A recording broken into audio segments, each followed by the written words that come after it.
हरे कृष्णा। ठीक है, मंगलाचरण शुरू करते हैं।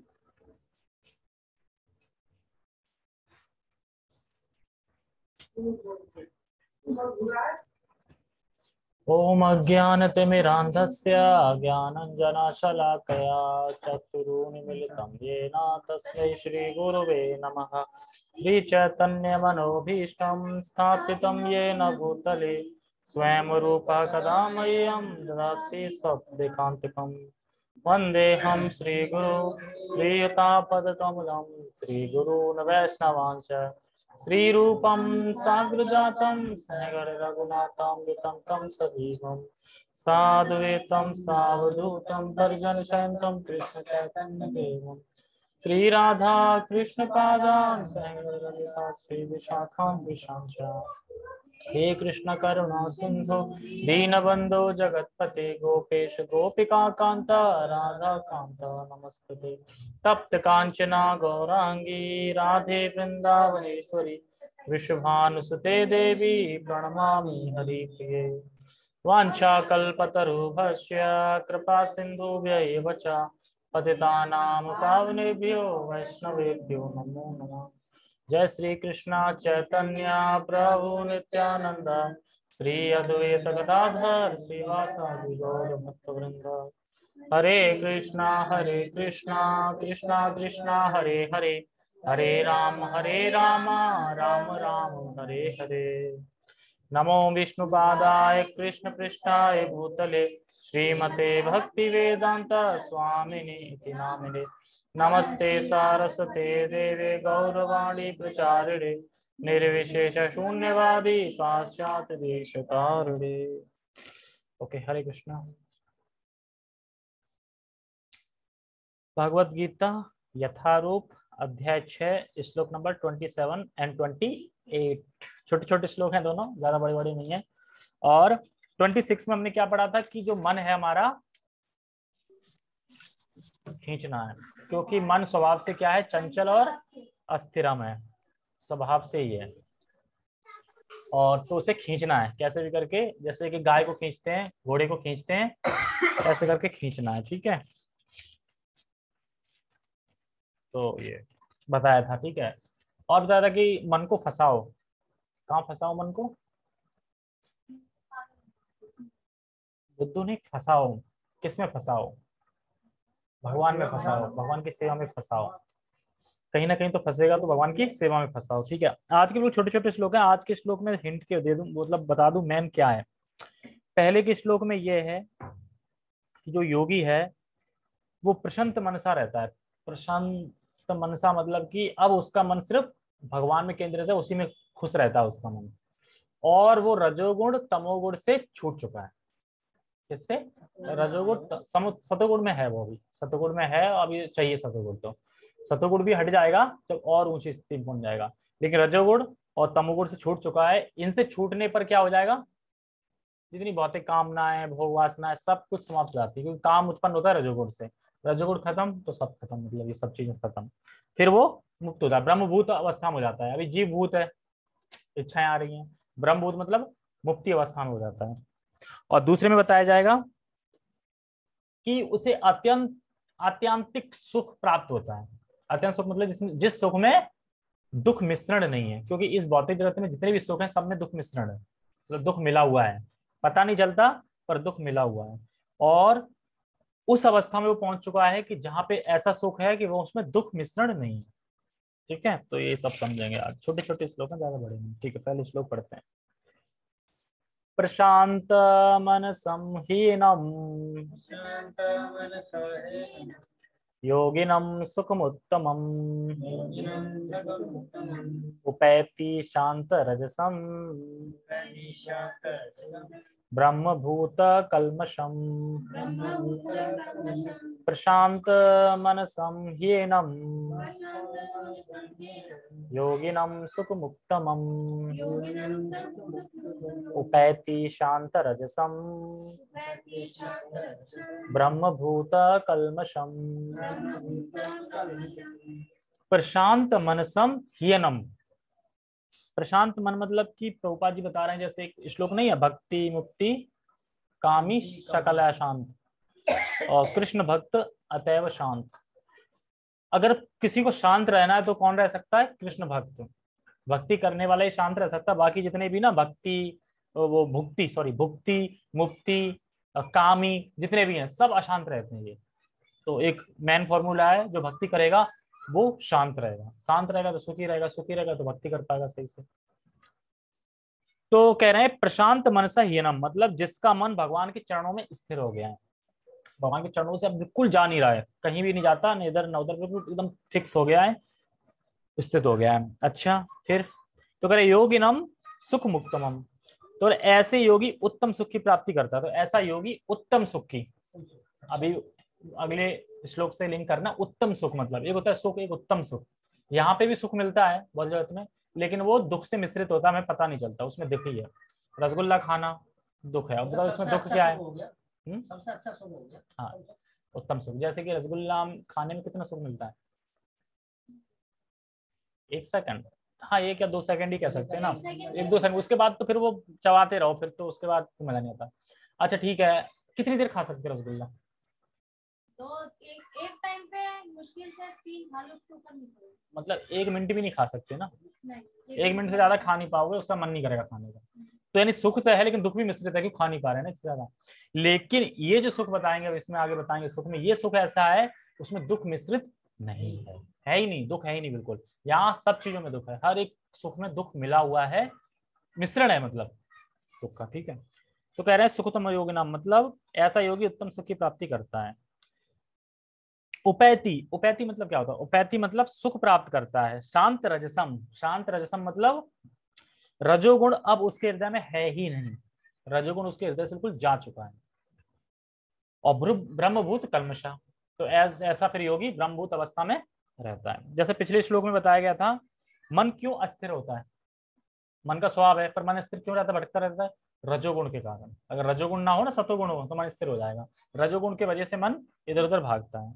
अब रजोगुण ही खत्म हो गया उसके अंदर, तो मन तो स्थिर हो ही जाएगा ना, टिक जाएगा एक जगह, ये बता रहे हैं। हमें लगता है ये असंभव है ना, लगता है ना यार कैसे मन को रोक पाए, कैसे स्थिर हो पाएगा, कैसे मैं वो अत्यंत सुख मिलेगा, अत्यंत सुख मिलेगा। अगर होता नहीं तो भगवान क्यों बताते? कोई चीज बता रहे हैं तो इसको कर सकते हो ना, जैसे कि पढ़ाई में, भौतिक पढ़ाई में आ जाओ, मैथ में एक से हार्ड क्वेश्चन होते हैं ना, सॉल्व नहीं करे जाते, लेकिन वो सॉल्व हो सकते हैं। ऐसा कोई मैथ में क्वेश्चन है जो सॉल्व नहीं कर सकता हो कोई? सारे सॉल्व होते हैं, देखने में लगता है बहुत हार्ड, लेकिन भाई बनाए इसी टाइप से कि सॉल्व हो ही जाएंगे, माइंड लगाना पड़ेगा बहुत। तो इसी तरह से इसमें शक्ति भक्ति करनी पड़ेगी, पूरी इंद्रियां लगानी पड़ेंगी, तो हो जाएगा ये। अब सोच के देखो कि, अब सोच के देखो कि बैठे हैं और इतना आनंद मिल रहा है कि सोच ही नहीं सकते, अत्यंत सुख मिल रहा है, तो कैसे मिलने लगा? क्योंकि धीरे धीरे हरे कृष्णा कर रहे हैं, धीरे धीरे शुद्ध होगा, धीरे धीरे फोकस बढ़ेगा, धीरे धीरे वो अवस्था आने लगेगी। अभी जो ब्रह्मचारी हैं, जो ऊंचे ऊंचे पद पे, उनकी अवस्था है वैसी, बिल्कुल भी भोग नहीं आता, भोग वांछा कुछ नहीं आते उनके मन में, एकदम उसमें लगे हैं। ठीक है, तो यही है, टेक्स्ट पढ़ते हैं।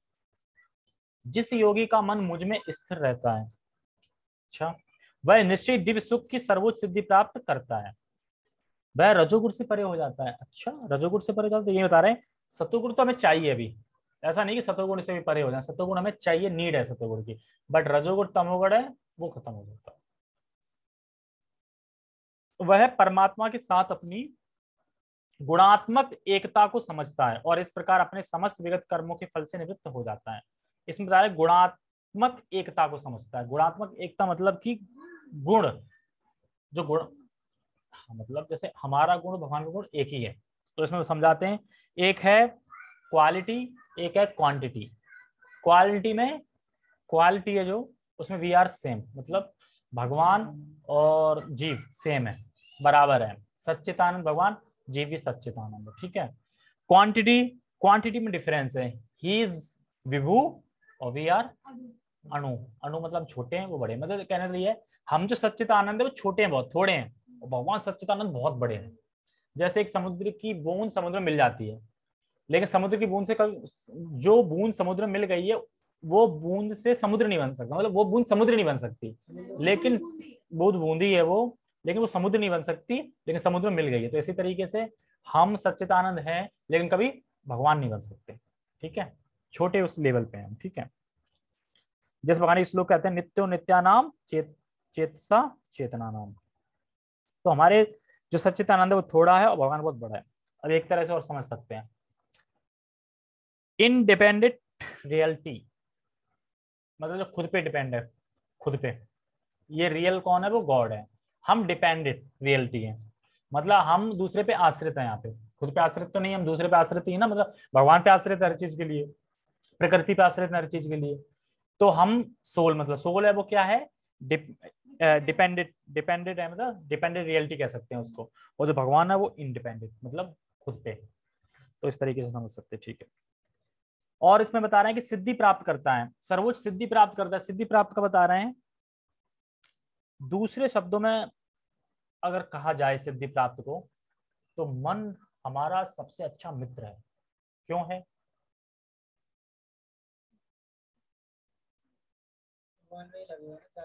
हाँ, और कहीं नहीं लगेगा, भगवान में लगेगा तो मित्र है ना, क्योंकि भगवान के अलावा वो कहीं और नहीं लगेगा। तो तो फिर हमें क्या करना है, तो हमें ये समझे कि हम बार बार उस मन को भगवान में लगाएं। क्यों? क्योंकि भगवान में ही लगेगा और कहीं नहीं लगेगा। तो हमें बार बार कहाँ लगाना है, मन को खींच के भगवान लगाना है। क्यों? क्योंकि लगेगा तो भगवान में लगेगा और कहीं लगेगा नहीं। और अगर सोच के देखो तो क्या मन लगाए कहीं भी?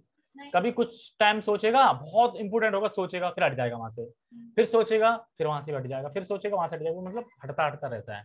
अभी भगवान में भी हट जाता है, भगवान में लगता है तो भगवान से हट जाता है, लेकिन लगेगा भगवान में ही और कहीं वो लगेगा नहीं। और लास्ट में इसमें बता रहे हैं निवृत्त हो जाता है। तो निर्वृत्त की बता रहे हैं इसमें, कर्म फल का मतलब क्या है? कर्म फल का मतलब होता है कि जो भोग की वासना जब हृदय से भोग की वासना ही समाप्त हो गई हो। कर्म का फल मतलब होता है जो कर्म किए ना, अब उसका फल मिल रहा है, भोग वासना जो भी है तुम्हारे वो उमड़ रही है ऊपर, अब वो समाप्त होगी बिल्कुल। तो दूसरा जन्म मिलेगा फिर? दूसरा जन्म कब मिलता है? अरे भाई तब देंगे ना दूसरा जन्म, तो तुम्हारा कुछ बना होगा, कर्म फल देना होगा, मतलब कोई कर्म का फल देना तो भगवान भेजेंगे तुम्हें इस जन्म में। अब तुम्हारा कर्म का फल ही नहीं, सब समाप्त हो गया, तो फिर भगवान कहेंगे अब मैं क्या दूं, जन्म तो दे ही नहीं सकता ना। दूंगा तो ये करेगा क्या, क्योंकि कर्म तो है ही नहीं कुछ, खत्म। तो इसलिए कह रहे निर्वृत्त हो चुका है, ठीक है, ओके। और इसमें बता रहे हैं कि इसमें नोट्स दिया गया है पर इसमें नहीं है, मैं वैसे ही समझा देता हूँ कि आत्मा पाप से रहित है ना। आत्मा कोई पाप करती है? नहीं करती, ओके, ठीक है, मतलब पाप से प्रभावित नहीं होती। आयु शून्य है आत्मा, आयु शून्य मतलब आत्मा की कोई एज नहीं है, एज शून्य है आत्मा, ठीक है। और शोक रहित मतलब कोई लिमिटेशन, मतलब ये नहीं मिला जगत में, वो नहीं मिला, शोक हो गया ना, ये नहीं मिला मिल जाता, ये आत्मा इससे भी शून्य है। और भूख और प्यास से रहते हैं, आत्मा को भूख नहीं लगती, प्यास नहीं लगती, भूख प्यास से रहते हैं। और आनंदमय है और सत्य संकल्प है। आनंद क्यों है? सच्चिदानंद रहती है। सत्य संकल्प मतलब जो इच्छा करती है वो पूर्ण होती है। अब बताओ, अब आत्मा तो ये है, अब इस जगत से आत्मा कोई संबंध है? भूख प्यास नहीं है, शरीर शून्य है, मरती नहीं है, अमर है, ठीक है, पाप से रहते हैं। तो एक्चुअली हम है ही नहीं इस जगत के, हम तो ये है ना, ये क्वालिटी बता रहे हैं ना आत्मा की, तो हम तो ये है फिर। तो ये क्वालिटी ऊपर के लिए, यहाँ के लिए है, यहाँ तो शरीर की है, सारी शरीर से जुड़ी हुई है, आत्मा से कुछ नहीं, आत्मा बिल्कुल अलग है, ठीक है। परपट पढ़ते हैं। ब्रह्मभूत वह अवस्था है जिसमें भौतिक क्लमश से मुक्त होकर भगवान की दिव्य सेवा में स्थित हुआ जाता है। वही बता रहे हैं भौतिक क्लमश मतलब, भौतिक क्लमश वही है जो रजोगुण के द्वारा जो उत्पन्न जो भौतिक इच्छा है उससे बिल्कुल वो छूट जाता है। रजोगुण के द्वारा जो उत्पन्न है भौतिक इच्छाएं, रजोगुण के द्वारा उत्पन्न होती है ना भौतिक इच्छाएं, उनसे वो छूट गए हैं। जैसे इसमें श्लोक कहते हैं मद भक्तिम लभते पराम। मद भक्ति मतलब अब वो कहाँ लगा है, सिर्फ मेरी भक्ति में लगा है, वो मेरे भक्ति में इतना प्रेम मिल रहा है उसको, इतना आनंद आ रहा है कि वो अब कुछ देख ही नहीं पा रहा है, मतलब बहुत ज्यादा आनंद आ रहा है, बहुत से बहुत बहुत बोल सकते हैं जिसको, ठीक है। हरे कृष्णा प्रभु जी। जब तक मनुष्य का मन भगवान के चरण कमलों में स्थिर नहीं हो जाता तब तक कोई ब्रह्म रूप में नहीं रह सकता। मतलब ब्रह्म रूप मतलब अपने स्वरूप, मतलब मैं कृष्ण का दास हूं, इसमें वो कोई नहीं आ पाएगा, चरण कमलों में स्थिर नहीं हो जाता। सवै मना कृष्ण पदार विंदो, बताई थी ना वो अमरीश महाराज का, सारी इंद्रियां भगवान में लगी, वही होता है। भगवान की दिव्य प्रेम भक्ति में निरंतर प्रवृत्त रहना या कृष्ण भावनामृत में रहना वस्तुतः रजोगुण तथा भौतिक क्लेश से मुक्त होना है। मतलब भगवान की भक्ति करते हैं तो फिर रजोगुण तमोगुण सब छूट जाता है, सब ध्वस्त हो जाता है, सतोगुण बचता है, और आगे चल के एक और अवस्था आती है कि सतोगुण से भी तुम शुद्ध सतोगुण में पहुंच जाते हैं, सतोगुण से भी ऊपर उठ जाते हैं। सतोगुण भी मतलब जंजीर है सोने की, बंधे हो अभी भी। सतोगुण में भी मरोगे तो आना पड़ेगा वापस, क्योंकि सतोगुण की मतलब अच्छी इच्छा है, लेकिन इच्छाएं तो है ना, तो वही बता रहे हैं। ठीक है, समझ में आया क्या सीखा इसमें? जो योगी है वो भगवान के चरण कमलों में स्थिर हो गया है, प्रशांत प्रशांत आत्मा मनसम सॉरी प्रशांत क्या हो यार श्लोक याद नहीं था, हाँ, प्रशांत मनसा हो गया है, और उसके अंदर से रजोगुण तमोगुण ये खत्म हो चुका, और गुणात्मक रूप से भगवान मतलब उस लेवल पे आ गया है कि सच्चिदानंद एकदम उस स्थिति में आ गया है। अब आगे बताएंगे सुख, कि यहाँ का सुख कैसा है और भगवान के धाम का सुख कैसा है, सुख के बारे में बताया जाएगा। ठीक है, तो पढ़ते हैं, पहले श्लोक पढ़ते हैं। युज्यन्नेवं सदात्मानं योगी विगत कल्मषः सुखेन ब्रह्म संस्पर्श अत्यन्तः सुखमुस्रते। युज्यन्नेवं सदात्मानं योगी विगत कल्मषः सुखेन ब्रह्म स्पर्शम अत्यंता सुखमुस्रते। ठीक है, तो इसमें भगवान कह रहे हैं कि भगवान बता रहे हैं कि भगवान ने बहुत सारे योगियों को इस सिद्धि की अवस्था में पहुंचते और इस सिद्धि के सुख का अनुभव करते हुए देखा है। भगवान ने कहां से देख लिया? हाँ, तो वो देख रहे हैं कि योगी ने सिद्धि की अवस्था प्राप्त कर ली और सिद्धि का जो सुख का अनुभव है वो प्राप्त करके देख लिया, तो भगवान देख रहे हैं, तो इसलिए भगवान बता रहे हैं इस चीज को। तो युंजन्नेव सदात्मानम योगी विगत कल्मषा, मतलब इस प्रकार से योगी अपने को हमेशा भक्ति में लगा के रखता है। जो योगी है वो हमेशा अपने को भक्ति में लगा के रखता है, और वह योगी सारे कल्मषों से मुक्त हो जाता है। अगर कोई भगवान की भक्ति में लगा के रखे अपने आप को, रखे रखे रखे रखे, तो फिर क्या हो जाएगा? बाद में सारे भौतिक कल्मष से वो मुक्त हो जाएगा। फिर बता रहे सूखे ना ब्रह्म संस्पर्शा में अत्यंत सुख मिश्रते, मतलब ब्रह्म के स्पर्श से, भक्ति के सुख से, उसके संपर्क प्राप्ति से अत्यंत सुख का अनुभव करता है। इसमें कोई दुख का मिश्रण नहीं है। जैसे कि अभी यहाँ पे हम किसी चीज का स्पर्श कर रहे हैं ऐसे करके, वो स्पर्श करता है भगवान से डायरेक्ट, तो उस स्पर्श से जो उसे सुख मिलता है वो सुख कैसा है कि उसमें कोई दुख मिश्रित नहीं है। जैसे देखा है कभी किसी को हरे कृष्णा जब किया हो, कभी सुख मिला है, आनंद आया, सुख मिला हो थोड़ा बहुत, उस सुख में कोई दुख का मिश्रित था कोई? और भौतिक चीजों का सुख देख लो, अब फिर उसमें देख लो एक जोड़ के, सब में दुख मिश्रित है। लेकिन जो हरे कृष्णा किया उसमें जो सुख मिला उसमें कोई दुख मिश्रित नहीं है, क्योंकि वो सीधा गोलोक का है। ठीक है, इसलिए तो ये बता रहा है क्योंकि वो लगा है तो धीरे धीरे क्या है, वो संपर्क करने लगता है भगवान की इंद्रिय से, सीधा डायरेक्ट संपर्क हो रहा है उसका, मतलब डायरेक्ट संपर्क मतलब कि डायरेक्ट देख पा रहा है, कर पा रहा है, तो उससे जो उसको जितना आनंद मिल रहा है वो ऐसा है कि उसमें कोई दुख मिश्रित नहीं है। ये चीज बता रहा हूँ। इस जगत में कोई ऐसा सुख नहीं है जिसमें दुख का मिश्रण ना हो। अभी कोई ढूंढ के बता सकता है कि कोई इस जगत में ऐसा सुख है कि जिसमें दुख मिश्रित ना हो? मिलेगा ही नहीं। सब में यार पराठे खा लो उसमें भी दुख है, वो क्या दुख है? क्या पता है? पेट खराब हो जाता है, कुछ ना कुछ हो जाता है, मन खराब, उल्टी भी हो सकती है, उल्टी भी हो सकती है, तो दुख सब में मिश्रित है ही है। कोई बोले अच्छा, कोई ये भी तो बोल सकता है कि एसी तो सुख देती है ना, एसी का क्या दुख है? एसी है, एसी चल रही है, ठीक है, अब तुम एसी वाले हो जाओगे ना तो तुम कहीं बाहर नहीं जा पाओगे। हाँ, ये भी दुख है। और सबसे बड़ा दुख ये है कि तुम एसी चला दी और एसी की अगर ज्यादा थोड़ा वो कर दी, या एसी डायरेक्टली कंटिन्यू चल रही है तो तुम्हें बंदी करनी पड़ेगी, एसी बंदी करनी पड़ेगी। दुखी है वो, मतलब वही चीज थोड़ी देर पहले अच्छी लग रही थी और वही चीज बेकार लगने लगी। ठीक है ना, गर्मी वो भी है, मतलब कोई भी चीज ले लो दुख मिश्रित है यही। लेकिन भगवान की भक्ति में जो योगी लगा हुआ है उसमें कोई दुख मिश्रित नहीं है, तो इसलिए करे इस सुख का चयन करो, इस सुख में आगे बढ़ो, क्योंकि इसमें कोई हानि नहीं है, इसमें कोई दुख मिश्रित नहीं है। ठीक है, ओके। तो यहाँ योगी जो है वो अपने इंद्रियों को संयमित करके भगवान का स्पर्श करता है, मतलब वो संयमित करके स्पर्श कर रहा है भगवान का। अब सोचो भगवान के अगर हाथ हैं, भगवान के हाथों को अगर तुम अपने हाथों से छुओगे तो तुम्हें कैसा फील होगा, ये सोच के देखो। यहाँ पे किसी को छुओ तो फील होता है ना, अब भगवान के हाथ को छुएंगे तो फील होगा कैसा, ये तुम सोच नहीं सकते। ये सोचने के लिए अभी हमारी इतनी क्षमता ही नहीं कि हम सोच पाए कि वहां पे कितना आनंद आएगा।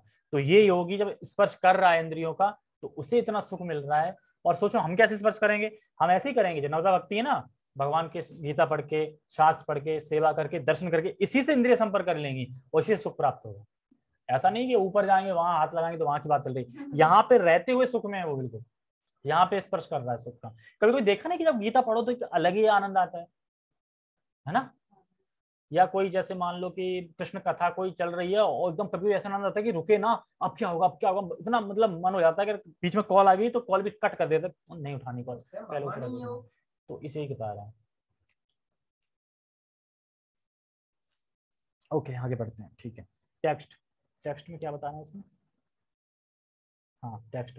इस प्रकार योगाभ्यास में निरंतर लगा रहकर आत्म संयमी योगी समस्त भौतिक क्लेश से मुक्त हो जाता है और भगवान की दिव्य प्रेम भक्ति में परम सुख प्राप्त करता है। इसको समझते हैं। देखो इसमें दो चीज बता रहे हैं। कहाँ पे, हाँ, लगा रहकर मतलब कि जैसे प्रभुपाद जी बार बार अष्टांग योग का वर्णन कर ही नहीं रहे। पूरा अष्टांग योग निकला जा रहा है ना, आज 28 श्लोक हो गए, 40 श्लोक है ना, तो मतलब भक्ति रख रहा है। तो करेंगे भी क्या वैसे अष्टांग योग को जानकर। और वैसे में अष्टांग योग क्यों पढ़ रहे हैं, भक्ति में क्या ले सकते हैं उसके लिए पढ़ रहे हैं। करना किसको है अष्टांग योग, किसी को नहीं करना, जरूरत ही नहीं उसको करने, कर ही नहीं पाएंगे। तो इसलिए प्रभुपाद ने कह रहे हैं जब कर ही नहीं पाएगा कलयुग में लोग तो क्या करेंगे बता के, तो क्यों ना एनर्जी अपनी भक्ति में लगाई जाए वहां पे ना। और अष्टांग बताओगे ऐसे खड़े हो जाओ, नाक ऐसे करके आंख पे भौं पे करो, अब इसमें प्रभुपाद जी बताते रहे समझ करें तो क्या ना, पढ़ने वाले भी बोर होगा, कहेगा क्या है कर ही नहीं सकते। तो और पता चले कि वो हरे कृष्णा कर रहा है, अब ध्यान नाक पे लगाने लगा वैसे करके, तो हो गया फिर। इसीलिए प्रभुपाद जी सीधा सीधा भक्ति का वर्णन नहीं कर रहे हैं। जैसे प्रभुपाद जी की एक बार कथा थी तो वो कह रहे हैं कि चैतन्य महाप्रभु ने कहा है जारे देखो तारे कहो कृष्ण उपदेश, हर कोई गुरु बन सकता है। गुरु बनने के लिए क्या योग्यता चाहिए, बस एक ही योग्यता चाहिए, जो मिले उसे कृष्ण के बारे में कहो, कृष्ण भगवान है, बस तुम गुरु माने जाओगे, ये करो। तो फिर वहां पे लोग बैठे होते हैं तो वो कहते हैं जब मैं आया था तब 40 लोग भी नहीं थे, आज 40,000 लोग हैं। मैंने कहा इनको क्या घूस दी है, जो घूस दे के भक्त बनाया है ऐसे इस तरीके से बोलते, बड़ा हंसी आती है सुन के, मतलब घूस दी है क्या उनको। तो घूस दे के तो मतलब 40 थे लोग, 40 से 40,000 हो गए, तो हमने क्या घूस दे के भक्त बनाया किसी को। तो फिर जा रहे देखो तारे को कृष्ण उपदेश दिया है तो कृष्ण की भक्ति ऐसे करके बन गए लोग, किसी को घूस नहीं दिया। किसको में किसी घूस दी गई कि तुम इतने पैसे पकड़ो और फिर तुम भक्ति करो, किसी को दिया, किसी को नहीं दिया। मतलब खुद से टेस्ट है ना, तो खुद से ही करते हैं। कुछ लोग करते हैं ना, अरे ये पैसे वैसे देते हैं कि तुम ऐसे प्रचार करो वो करो, ये वो सब उसमें होते हैं, टीवी में दिखाए जाते हैं कि उन्हें पैसे मिलते हैं, ऐसा ऐसा बोलना है तुम्हें। भक्ति में नहीं, नेचुरल है। इसीलिए भक्ति में क्यों अट्रैक्शन होता ज्यादा, क्योंकि वो जो निकल रहा है हार्ट से, दिल से निकल रहा है, मतलब बनाते हुए नहीं निकल रहा कि जैसे कि प्लानिंग करके आया हूँ ये बोलना है वही बोलना है। मैं प्लानिंग करके तो आया था लेकिन इसमें लिखा नहीं, वो भी बता रहा हूँ, तो वो अपने आप हो जाता है। ऐसा नहीं है कि जो प्लानिंग करके आए हैं वही बोलना है, प्लानिंग तो बस इसलिए करते हैं ताकि थोड़ा समझा पाए, ठीक है। और बता रहे जब उसका सत्य शुद्ध हो जाता है, सत्य शुद्ध मतलब मन इंद्रिया सब शुद्ध हो जाता है, तो अब वह भगवान के द्वारा जो सुख मिलता है या जो सुख मिलता है उसको अनुभव करता है। और वो सुख कैसा है, जिसमें दुख मिश्रण नहीं है। ओके ठीक है, प्राप्त करता है आगे है ना लास्ट में, ठीक है। तात्पर्य, आत्म साक्षात्कार का अर्थ है भगवान के संबंध में अपनी स्वाभाविक स्थिति को जानना। क्लियर है ना। आत्म साक्षात्कार का मतलब क्या है, भगवान से अपनी स्वाभाविक स्थिति मतलब कृष्ण का दास है। जीव यानी आत्मा भगवान का अंश है और उसकी स्थिति भगवान की दिव्य सेवा करते रहना है। कृष्ण के दास हैं, समझ में आ गया। फिर हम क्या करेंगे, टीवी देखेंगे, पिक्चर देखेंगे, सेवा करेंगे ना। और स्थिति पता चल गई ना, आप किसी को पता चल गया कि तुम ठीक है देखो भाई तुम घर के नौकर हो, या घर के मतलब कोई नौकर आया घर पे, तुम नौकर हो घर पे। अब वो नौकर है तो ऐसा तो नहीं कि बेड पे लेट के रिमोट लेके टीवी चलाएगा, काम करेगा ना। तो ऐसे ही है, ठीक है। दास है मतलब स्वामी की सेवा करना, ठीक है। और ब्रह्म के साथ यह दिव्य सानिध्य ही ब्रह्म स्पर्श संस्पर्श कहलाता है। इसको समझो लास्ट लाइन को, कहलाता है। देखो जो हम गीता पढ़ रहे हैं, ठीक है, हरे कृष्णा जप कर रहे हैं, भगवान की सेवा कर रहे हैं, भगवान का दर्शन कर रहे हैं, जो भी भक्ति की नवदा भक्ति की जो भी क्रिया कर रहे हैं, जो भी नवदा भक्ति की किसी भी अंग का अनुशीलन कर रहे हैं, मतलब कर रहे हैं, अनुशीलन मतलब उनमें ध्यान लगा रहे हैं, पढ़ रहे हैं, मन को लगा रहे हैं, अनुशीलन कर रहे हैं, तो हमें भगवान का संपर्क प्राप्त हो रहा है ना। अब जैसे मैं गीता पढ़ रहा हूँ, गीता लेके तो भगवान संपर्क नहीं प्राप्त हो रहा? गीता पढ़ते समय हो रहा है ना, भगवान शब्द पढ़ रहे हैं, भगवान ने जो लिखे वो स्पर्श कर रहे हैं, तो हमारा संपर्क प्राप्त हो रहा है ना एक्चुअली, कॉन्टैक्ट। मान लो किसी से फोन पे बात करते हैं, संपर्क नहीं हो रहा उससे, तभी तो बात कर रहे हैं, तो ऐसे हम भगवान से बात कर रहे हैं यहाँ पे पढ़ के, तो भगवान से हमारा संपर्क हो रहा है। तो ये समझ आ रहा है, ठीक है। हम नवदा भक्ति को कोई भी अंग का अनुशीलन कर रहे हैं तो भगवान से संपर्क हो रहा है, ओके। और जैसे जैसे अपना हृदय शुद्ध हो जाएगा तो आप भक्ति के अगर किसी भी अंग को करेंगे, मतलब नवदा भक्ति में किसी भी अंग को, मान लो कि प्रॉपरली हरे कृष्णा कर रहा है, कोई शास्त्र पढ़ रहा है, कोई सेवा कर रहा है, कोई दर्शन कर रहा है, प्रॉपरली किसी भी अंग को ले लो, किसी भी अंग का अनुशीलन करें तो आपको सुख प्राप्त होगा। जैसे हृदय शुद्ध हो जाएगा ना, फिर किसी भी अंग को करोगे सुख प्राप्त होगा। ऐसा नहीं कि जो हरे कृष्णा जप कर रहा है उसको कम सुख प्राप्त हो रहा है, जो सेवा कर रहा है उसको कम हो रहा है, बराबर सबको होता है, क्योंकि जो भगवान के वैकुंठ में जितने को जो जैसी सेवा मिली है सब उसमें आनंद में है। ऐसा लगता है कि मुझे कम सुख है उसको कम सुख है, ऐसा नहीं, सबको बराबर सुख है, सब सुखी है वहां पर। जब सब सुखी है तो फिर किचर पिचर होगी नहीं, कुछ चिक नहीं होगी, तो सब शांत होंगे तब प्रेम से होंगे, ये बता रहे हैं। तो आप अनुभव कर पाओगे कि भगवान का संपर्क प्राप्त हो रहा है। तो जैसे हम भक्ति बढ़ जाएगी तो हम फिर अनुभव कर पाएंगे, हाँ एक्चुअली मेरा संपर्क भगवान से हो रहा है। किसी भी नवदा भक्ति किसी अंग से हो सकता है, मतलब किसी भी अंग से हो रहा है। अभी थोड़ा थोड़ा अनुभव होता है, अभी मतलब थोड़ा थोड़ा, जैसे कभी जब मैं अच्छा लग गया थोड़ी देर के लिए, तो अभी थोड़ा थोड़ा होता है। और जब हम शुद्ध हो जाएंगे तो भक्ति के माध्यम से भगवान से संपर्क प्राप्त होता है, तो जीव को सुख प्राप्त होता है। कौन सा सुख प्राप्त होता है? आत्यंतिक सुख, है ना, जिसमें दुख मिश्रण नहीं है। यहाँ पे सब में दुख मिश्रण। ओके, तो इसमें क्या सीखा कि भगवान से जो संपर्क होता है हमारा, तो उसमें जो सुख मिलता है वो सुख ऐसा है उसमें दुख मिश्रण नहीं है। और क्योंकि वो लगा रहता है, क्यों? क्योंकि भगवान ने देखा है कि बहुत सारे योगी हैं जो कि योग में सिद्धि प्राप्त करके सिद्धि का जो सुख का अनुभव है वो प्राप्त किया है। ये सब चीज है, ठीक है। Okay, so will you stop?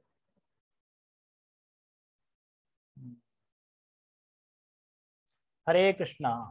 जगत गुरु श्रील प्रभुपाद की जय, श्रीमद् भगवद गीता की जय, गौर प्रणंदे।